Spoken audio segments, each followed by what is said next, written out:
This is an art attack. This is an art attack. This is Art Attack.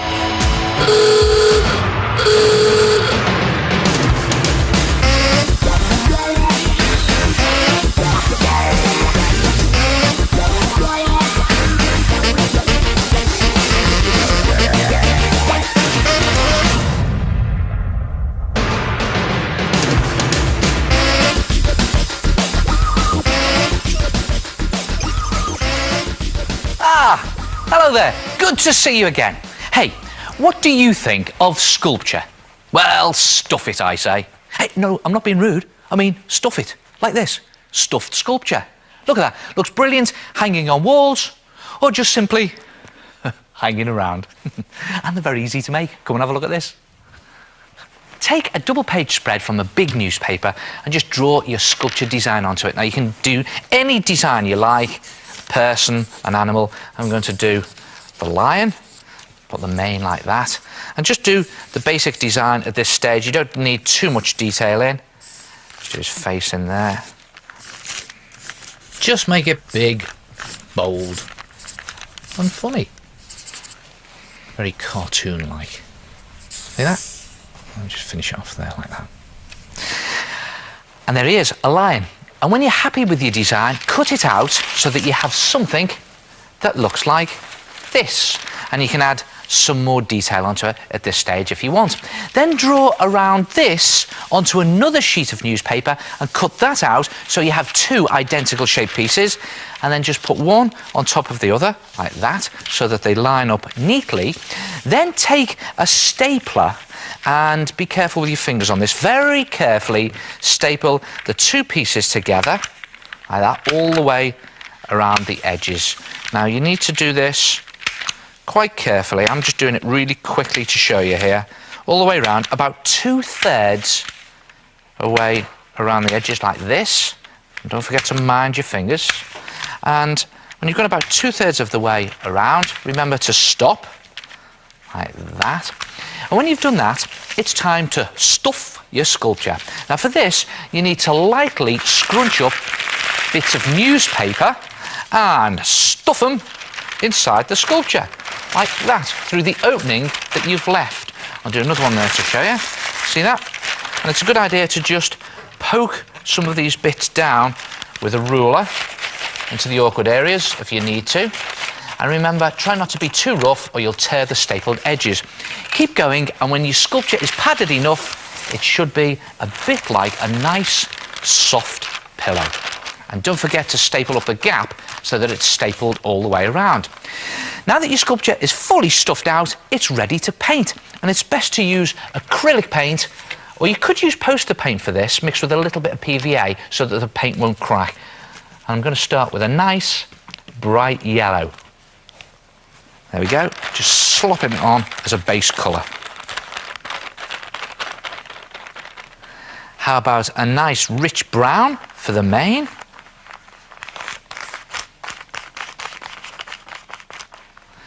And a nice bright pink for inside the mouth there.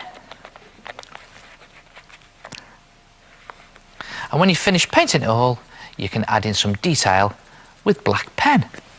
And there it is, your stuffed sculpture. Good, isn't it? And you know, you can do all sorts of designs. How about some Christmas decorations? Here's a stuffed Santa.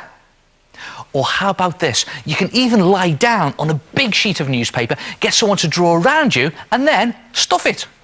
What do you mean he's better looking than me? And you know, you can even make some Halloween decorations, like this ghost sculpture. Try it yourself. Stuffed sculptures. Keep smiling.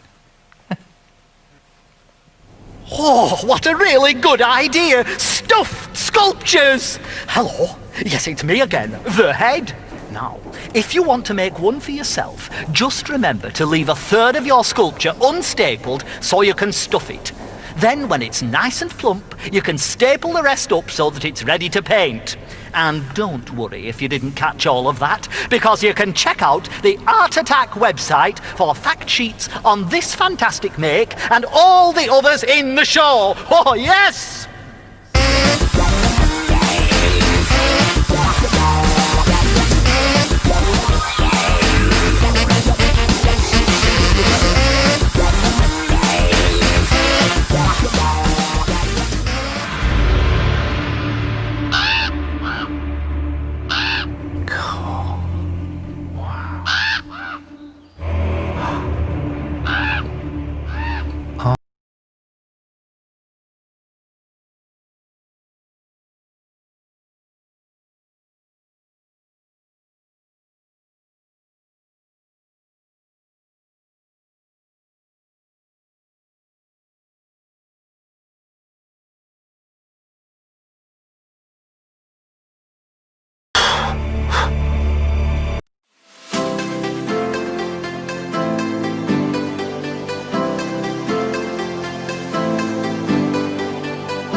picture reminds me of my maths teacher, Mrs. Lavelle. You want to see a picture of her? She was an old dragon too! Sorry, Mrs. Lavelle. Oh.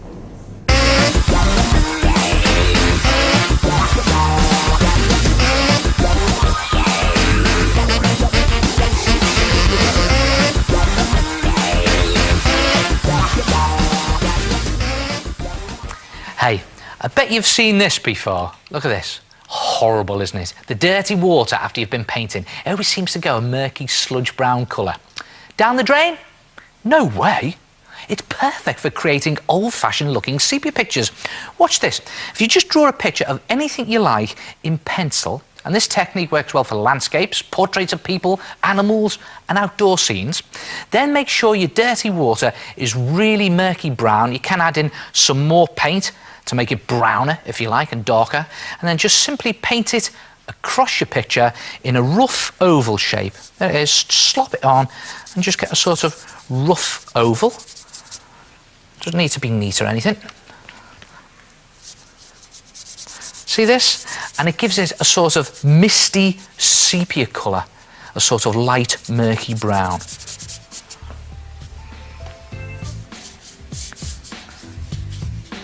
Just slopping it on again. And then just leave it to dry. Shouldn't take too long in here because all these lights are really hot. And when it is dry, just paint the background layer in a medium shade of sepia brown. So you want your dirty water darker, so just add more brown into it. And if you haven't got brown, just try mixing some red and green with a tiny bit of black just to make it darker. And then paint it onto your background. So there we go, slightly darker. And just following the shapes that were drawn. Like that. And it won't smudge because the first layer is dry.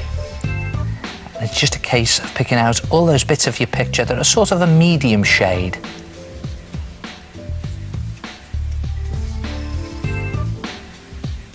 And again, just a little bit of the detail. Like that. Just medium shade stuff.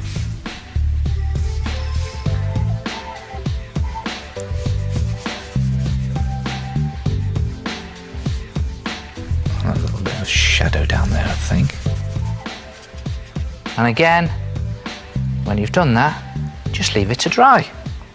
And when that's dry, you need a darker brown for the foreground. And again, just mix more paint with less water this time. Put lots of paint in there.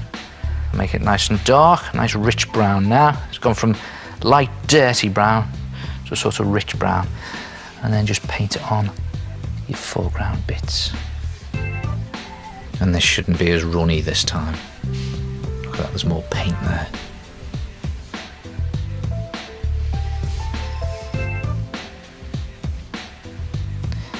And you can hint at a few bits of detail at this stage, not too much though.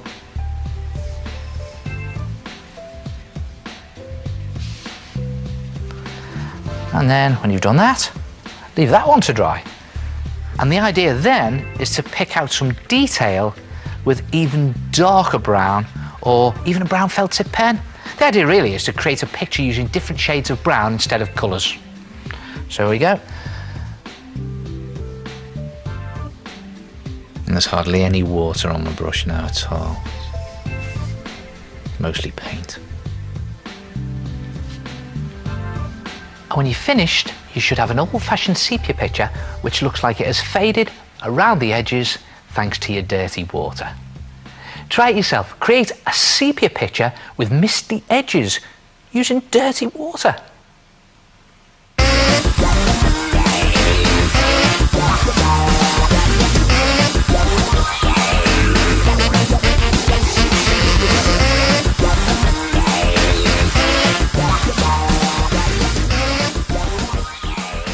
Just taking a look at some of the art attacks that you've sent in.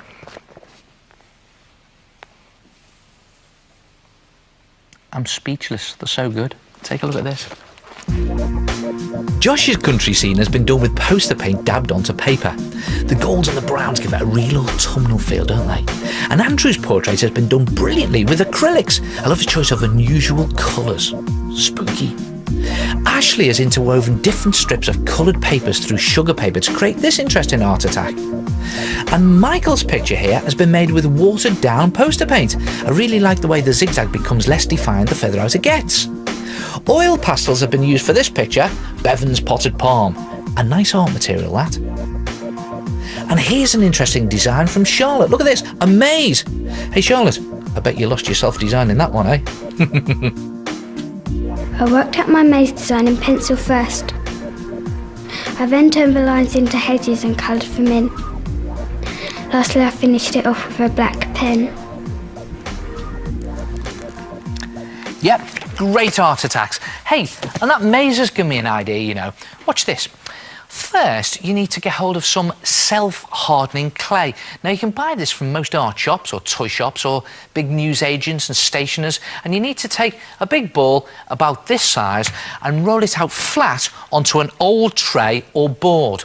Now, you need the clay to be about 1 centimetre thick, nice and thick. And when you've done that, you need to design a maze. Now, take a paintbrush or pencil and use the end to draw the design into the clay. And an easy way to do a maze is to start with a start point. So I'll put that in there like that, and then just do a finish point down here, and then just draw a wiggly line between the two so that it curves here and there. But don't make any of the curves too tight. You'll see why later. And this will be your path through the maze. I think I'll go round here like that, up there, just wiggle away, and round we come, down there, and then up there, round, like that, curve round there, and into the finish. Now, to make the decoy paths, just draw some lines coming off that first line so that they go into other areas. Now, again, don't make any of the curves too tight. So I'll take that one up there and round like that, and this one off there, and just wrap it round like that. And don't let any of the lines go too near each other. And in fact, you could always work your maze out first on some paper and then copy it onto the clay.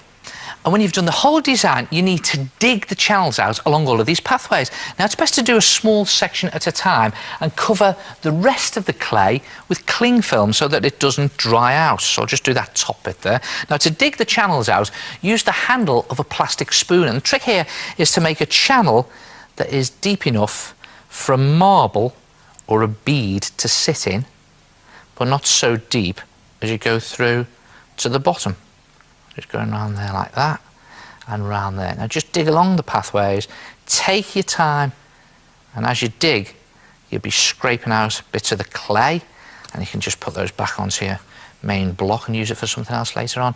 And it's a good idea just to keep checking as you go the width of your channel with a marble. Now I've got a bead here, I'm going to use a bead, so that's a good width there. See that in there? It's a good width, okay.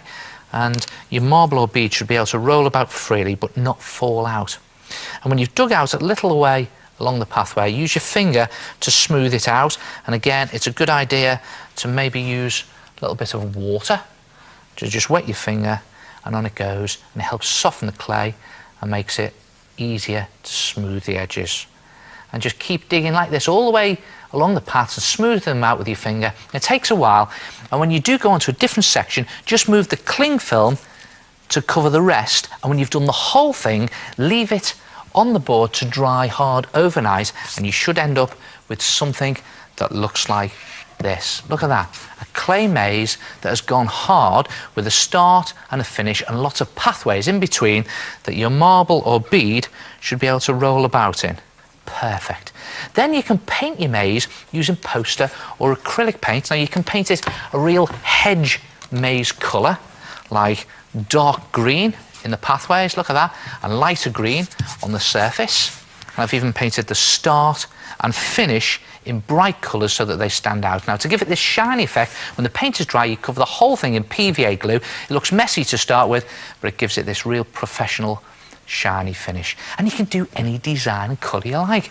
How about this round one? Look at that, where all the pathways are round. Or how about doing a cobweb one? Look at this, a cobweb design. And the great thing is, they're brilliant for playing races with yourself. Just time yourself from start to finish. So off you go.